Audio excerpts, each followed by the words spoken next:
semua, kembali lagi ke saluran The Hot TV. Saya Bikavya dan hari ini kita ada satu topik yang sangat relatable dengan kalangan pelajar pada masa ini, iaitu bagaimana untuk kekal fokus apabila emosi kita terganggu.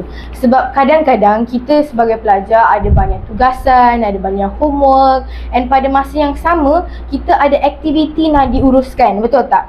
Jadi bila hal ni berlaku, apa yang kita perlu buat? Dari mana kita perlu start? Dengan siapa kita patut bercakap? So banyak lagi persoalan yang lintas minda korang, betul tak? Jadi untuk bincangkan topik kita pada hari ini dengan lebih mendalam, saya tidak bersorangan ya. Saya bersama dengan kaunselor kesayangan APGS, iaitu Cikgu Kurnia. Hai, Assalamualaikum dan selamat sejahtera. Salam APGS hebat bersama. Okey, so hai Cikgu, Cikgu sihat? Alhamdulillah sihat. Okay, so untuk mulakan session kita, mungkin Cikgu boleh perkenalkan diri Cikgu sikit. Alright, okay. Nama cikgu adalah Cikgu Kurnia Syazwani binti Sudarmo. Cikgu adalah guru bimbingan dan kaunseling di SMK Perempuan Air Panas. Okey, apa tugas guru bimbingan dan kaunseling? Okey, kami ditugaskan di sini untuk menjalankan sesi kaunseling individu, sesi kaunseling kelompok, dalam pada kami untuk membantu murid-murid dari segi sahsiah, kesejahteraan mental dan juga kerjaya murid. Baik Cikgu, kan Cikgu kaunselor dah lama dah kan? Ya, jadi betul. selama pengalaman Cikgu sebagai guru kaunselor, ramai tak orang struggle untuk fokus bila emosi mereka tak stabil? Okey, bagus soalannya. Okey, antara emosi dan juga fokus. Okey, itu antara emosi dan juga fokus. Adakah ianya berkait? Jawapan cikgu, ya. Ianya adalah berkait. Okey, kenapa fokus ni berkait dengan emosi? Of course, bila emosi kita tak stabil, kita dalam keadaan stres, mungkin ya terlalu banyak benda kita fikir dan sebagainya. Jadi fokus kita memang akan terganggu. Ia berlaku pada semua orang, tidak semestinya pelajar sahaja ya. Betul Cikgu. Sebenarnya saya lagi-lagi calon tahun ni saya calon SPM kan. Kadang-kadang macam saya tengah study tu, tiba-tiba je saya akan rasa macam banyaknya chapter nak habis, boleh ke saya habis? Lepas tu saya akan risau. Tiba-tiba saya akan rasa demotivated untuk continue balik study saya tu. Ya betul Kavya. Kadang-kadang ada murid yang macam dia rasa okey, bila dia tak boleh nak fokus, kerja terlalu banyak, you nak kena pula faham benda-benda baru, chapter-chapter baru kan, masa di tingkatan 5 contohnya, of course you akan lost focus dan akhirnya you rasa demotivated. Sebab apa? Minda you terlalu penat untuk proses semua benda tu. Itu sebenarnya perkara yang normal. Cuma apa yang jadi tak normalnya apabila apabila you tak boleh keluar daripada masalah tu. You stuck dekat situ lebih daripada orang kata 2 minggu. Kalau ikut psikologinya, okey, macam yang semua orang tahu, kita setiap tahun mengisi minda sihat, saringan minda sihat di sekolah, betul Betul. Setiap tahun mengisi saringan minda sihat. Kalau perasan di dalam soalan saringan minda sihat itu, dia akan tanya apa yang berlaku 2 minggu lepas. Kenapa 2 minggu lepas? Kenapa bukan 2 bulan lepas ataupun seminggu lepas sebagai contoh? Sebab dari segi psikologinya, sekiranya seseorang tidak boleh keluar daripada satu-satu masalah dalam masa 2 minggu Kavya, maksudnya dia perlu dapatkan bantuan. Yang cikgu masukkan bantuan ni adalah bantuan profesional lah. Maksudnya biasanya of course kalau kita ada masalah suka sharing dengan kawan, betul? Betul. Tapi dalam masa 2 minggu tu kalau you tak boleh juga nak move on, you still terbawa-bawa, you still lagi teringat-ingat, tolonglah dapatkan bantuan profesional. Kalau di sekolah of course jumpa guru bimbingan dan kaunseling. Okey, jadi cikgu, soalan seterusnya. Kita dah cakapkan perlu dapat bantuan dan apa semua. Tetapi apa tanda seseorang itu sedang mengalami stres? Dia sedang go through dia. Tanda-tanda ya. Ya, tanda. Okey, tanda-tanda student ataupun pelajar mengalami stres. Tapi sebelum cikgu menjawab, cikgu suka untuk ingatkan pelajar-pelajar semua ya. Kamu perlu tahu perbezaan antara stres dan juga kamu penat. Kadang-kadang kita selalu salah faham. Betul. Sebenarnya kita ni bukan stres, kita hanya penat. Betul? Betul. So, kita easily say, oh aku stres lah. Kan? Betul? Betul. Sebenarnya kita bukan stres pun, kita hanya penat. Okey, apa beza? Kalau penat, kamu pergi, okey, kalau kamu rasa stres contoh, tapi sebenarnya itu penat. Kamu berehat saja benda tu dah hilang. Okey, mungkin dalam masa sehari dua, kamu rasa macam, stres dah, tapi kamu berehat benda tu hilang. Itu dikira sebagai penat. Tetapi apa namanya stres? Kalau stres ini, kamu dah try banyak cara. Kamu dah cuba itu dan ini, tetapi dia still lagi emosi tu still tak stabil.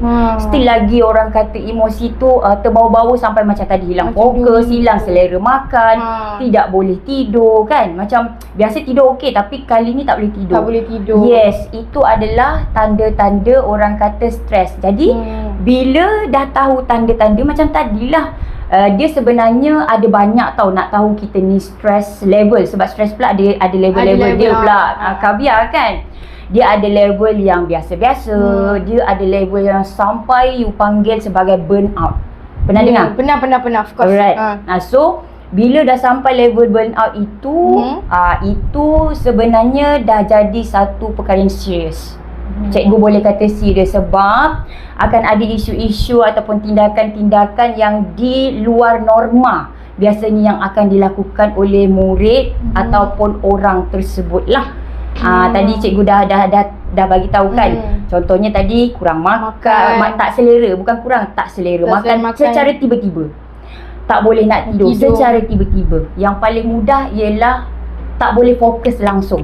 Bukan lost focus. Contoh kan, belajar di dalam kelas sebagai contoh. Cikgu tengah mengajar. Okey, untuk kamu dengar kadang-kadang hilang fokus sebab kawan kamu mungkin bergosip di tepi. Itu adalah perkara biasa. Normal je. Itu bukan disebabkan stres, hilang fokus disebabkan stres. Itu adalah perkara yang normal. Alright. Tapi bila hilang fokus yang teruk tadi, bila cikgu mengajar di depan, kamu langsung tidak dengar. Kawan kamu, contoh kamu berada di kantin, orang ni cerita pasal ni, orang dia macam sekadar kamu berada di situ, jasad sahaja. Itu yang dipanggil hilang fokus. Kamu berada di sahaja jasad. Tetapi yes, itu dah level burnout. Yang mana memang murid ini perlu dapatkan bantuan sebelum dia pergi ke orang kata level yang lebih tinggi. Of course lah, sampai dia tak boleh nak kontrol dia punya emosi, tindakan. Itu orang kata dah jadi teruk. Right? Serius lah. Serius. Okey, menjawab tak soalan saya? Menjawab, sangat menjawab. Okay. Saya rasa audience pun dia akan wow. Okey. Jadi cikgu, ada orang katakan kalau emosi kita tak stabil, like contohnya tengah sedih ke, tengah stres ke kan, kita kena paksa diri kita study untuk lupakan masalah tersebut. Jadi betul ke cara pulas otak ni sebenarnya berkesan, ataupun kita sebenarnya just harm ourselves, kita tengah harm ourselves? Okey. Yang dimaksudkan dengan pulas otak tadi tu maksudnya you tambah lagi. You tambah lagi bebanan kerja in order for you untuk hilangkan rasa stres tersebut. Betul? Yes. Okey. Yang ini untuk memberi jawapan, cikgu boleh fokuskan kepada perkembangan individu itu sendiri. Ada orang mungkin boleh carry orang kata intervensi ataupun teknik yang begitu. Tetapi ada orang dia memang tak boleh carry. Okey? Perbezaan ini sebenarnya bergantunglah kepada cara seseorang individu itu membesar. Contoh cikgu bagi murid A. Dia adalah seorang murid mungkin yang daripada keluarga senang. Semua benda pun ada orang bantu. Dia ada maid dekat rumah tolong dia. Dia ada mungkin tutor sendiri, home tutor, tuition yang datang ke rumah dia. Jadi murid A ini dia orang kata dari segi ketahanan mentalnya tidak berapa. Rendah. Kerana dia dah biasa terima bantuan. Tetapi ada pula murid B. Murid B ini pula memang orang kata keluarganya susah dan dia memang struggle untuk hidup. Dia cari duit untuk dia pergi sekolah, dapatkan duit belanja. Kita faham dari segi mentalnya dia lebih tahan. Ya, betul. Jadi mungkin intervensi untuk berikan tekanan, kalau stres kau belajar je, tambah je belajar sebab nanti lama-lama hilang lah. Tidak terpakai kepada semua individu. Itu bergantunglah kepada tahap ketahanan individu tersebut. So jawapan dia, it can be yes and it can be no. Yes. Bergantung. Jadi cikgu, macam mana kita nak tahu kita bertahan ke or no? Macam mana kita nak tahu? Yes, this is a good question. Yelah, sebab macam mana kita nak tahu kan? Okey, salah satunya adalah datang berjumpa guru bimbingan dan kaunseling. Seperti yang semua tahu, di PGS kita ni, kita ada 2 orang guru kaunselor, which is cikgu dan juga cikgu Masyitah. Datang jumpa kami ada satu orang kata checklist yang boleh menentukan tahap dia tu. Okay. So daripada situ nanti kita akan evaluate. Bila dia jawab soalan tu, dari situ cikgu analis lah. Kita akan evaluate, buat analyse. Okay, budak ni di tahap yang mana, murid ini di tahap yang mana. Begitu. Okay. So kalau korang nak tahu bertahan ke tak, datang berjumpa dengan cikgu. Yes. Okay. Cikgu, sekarang kita dah tahu dah apa tanda, apa semua kan. Jadi apa habit ataupun satu teknik untuk regain balik fokus tu? Nak get on track lah orang kata. Yelah, tadi dah stress kan. Lepas tu banyak pula benda nak fikir, dengan fikir exam kan. Betul. Dengan fikir sejarah dan BM wajib lulus kan. Cikgu faham.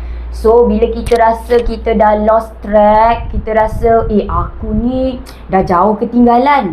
Kalau selagi kamu ada kesedaran yang kamu ni dah keluar daripada track dan kamu perlu pergi ke track yang betul pada cikgu, itu pun dah satu benda yang bagus. Ada orang Kavya, ada murid, dia tak perasan yang dia telah dia telah bukan sahaja orang kata lari dari track, dia telah tertinggal kereta api ke belakang. Dia tidak perasan. So yang ini yang bahaya, dan yang ini cikgu rasa kita memang perlu betul-betul bagi dia kesedaran. Tetapi macam mana cara orang, contoh macam Kavya punya soalan, macam mana kita nak pergi ke track semula? Betul? Okey, salah satunya adalah tolong. Cikgu selalu tekankan dalam video-video cikgu sebelum ni, buatlah jadual. Okay, time management is very important. Why? Sebab daripada time management itu, daripada kita menyusun waktu kita 24 jam sehari, itulah yang membezakan kamu dengan orang lain. Kalau kita tengok, semua orang pun ada 24 jam sehari, betul? Betul. Cikgu ada 24 jam sehari, kamu ada 24 jam sehari, yang lain-lain pun ada 24 jam sehari. Kenapa ada orang cakap, aku tak cukup masa lah. Dan kenapa ada orang cakap, aku okey je, cukup je masa. Di situlah perbezaannya time management. Jadi kalau nak on track semula, satu, kena buat jadual supaya time management tu betul-betul kamu boleh fokus. Okey.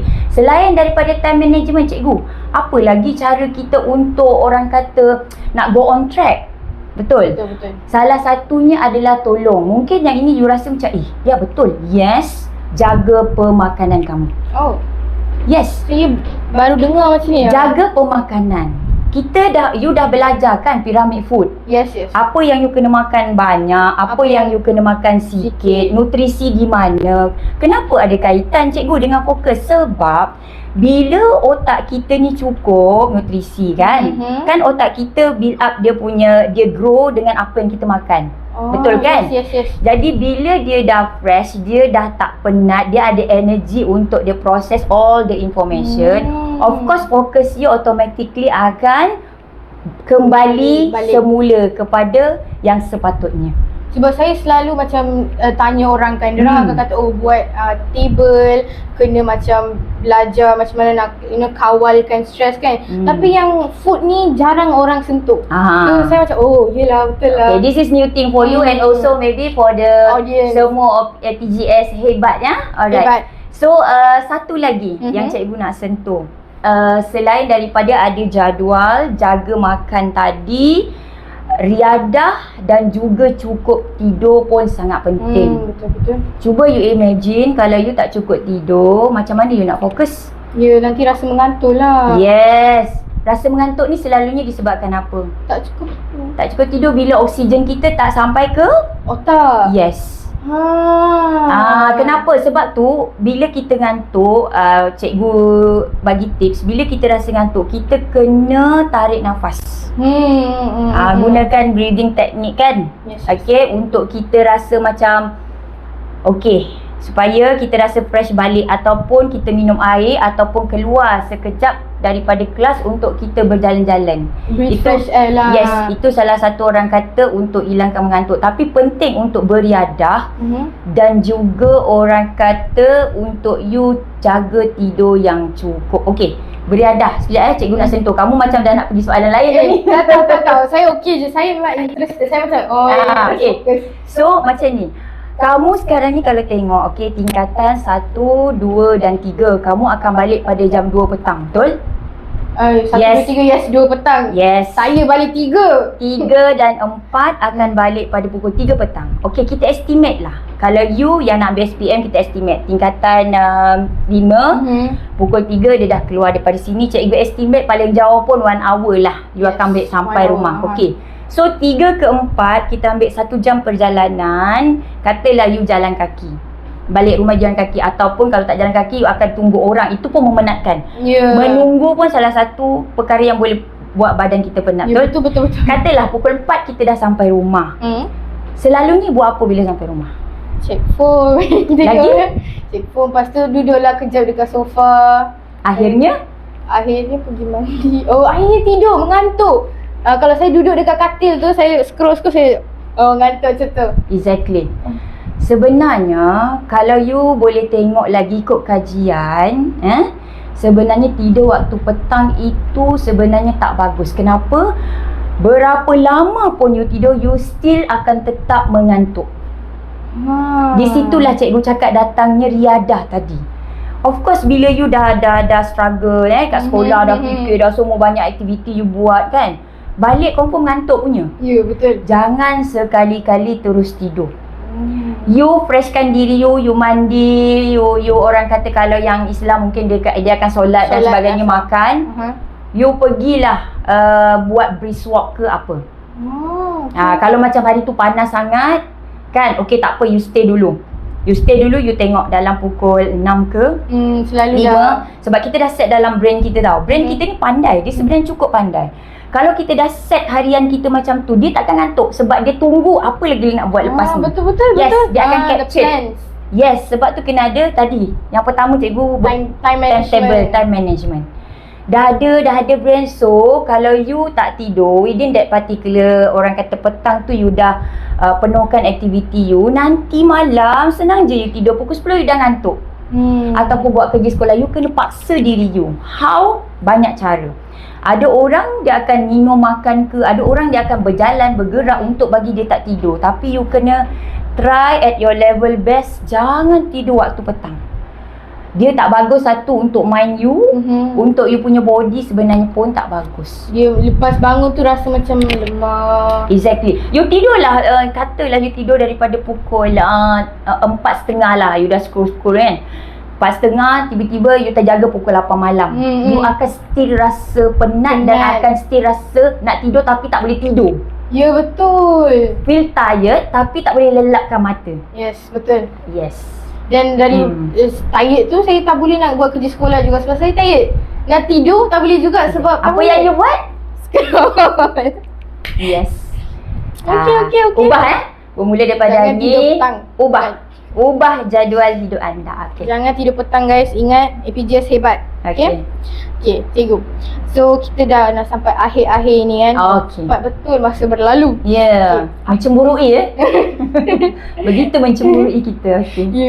Apa satu nasihat satu nasihat cikgu bagi yang memang important untuk orang yang tengah struggle sekarang? Satu nasihat yang paling macam kena cikgu bagi, perlu. Satu nasihat Okay. Satu je.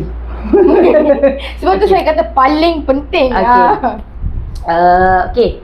untuk semua murid-murid APGS yang cikgu sayangi, okey. Satu cikgu nak pesan, jangan terlalu keras dengan diri sendiri ataupun jangan terlalu kejam dengan diri sendiri. Okey?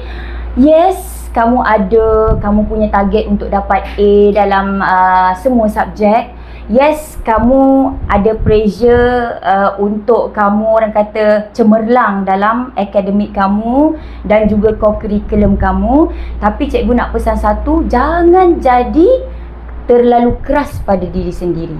Kalau kamu rasa sedih, menangislah. Kalau kamu rasa kamu penat, berehatlah. Kalau kamu rasa waktu tu kamu perlukan fresh air untuk kamu keluar, brisk walk dan sebagainya, buatlah. Tetapi jangan terlalu santai sampai ke hujung tahun. Tengok-tengok kamu dah nak exam. Yang itu pun cikgu tak boleh lah. Cikgu akan kata tak boleh lah kaviar kan. Maksud cikgu, jangan terlalu kejam, jangan terlalu memaksa diri. Sebab cikgu risau kamu akan berada di fasa yang di mana kita katakan burn out. Bila kamu dah burn out, kamu tak akan ada nampak lagi rasa sayang pada diri, dah hilang tau. Orang yang burn out dia akan lost control. Lost mind orang panggil. Dia dah tak ada orang kata satu fasa yang dia boleh berfikir logik dan dia boleh berfikir secara waras. Jadi berpada-padalah, fokus belajar, yes. Target goal tu ada, tapi dalam waktu yang sama still kena rehat dan juga still juga kena ada orang kata me time. Yes. Okay. Kaviar. Okay. So guys, kalau korang tengah rasa emosi terganggu ke penat, ingat it's okay to pause, tapi jangan give up. It's okay to pause, jangan give up. Ingat. Okay, so itu sahaja daripada kami berdua. Terima kasih cikgu kerana sudi hadir untuk podcast The Hot TV pada kali hari ini. Jangan lupa like, share dan subscribe to The Hot TV. Bye.